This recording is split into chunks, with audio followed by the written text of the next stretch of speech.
આ જાન ગઈ જાણે હવે જાન લે મારો અને હું તો માણસ દુનિયાનું સ્થાનિક મૂકીને વયો ગયો હોય છે તો આપણે એને પાછો નથી બોલાવી શકતા, પણ કવિ છે એની યાદમાં પ્રાણ નાખી ને એ થોડીક વાર પૂરતો બોલાવી શકે છે.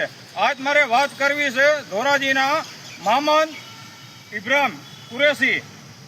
જ્યારે હાડો બનાવી વંથલી હોનારત પાણી એવડું આવી ગયેલું હતું, 4 વેપારી હતા, 4 હડફેડમાં આવી ગયા હતા.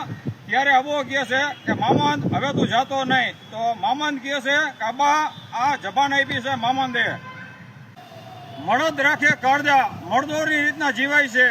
એક વચન હાટું થઈ ને પોતાના પ્રાણ દઈ દીધા. તો મારો ભાઈ અમથો એમને મતવા નથી કહેવાતા. Miss you Mamad. સુનો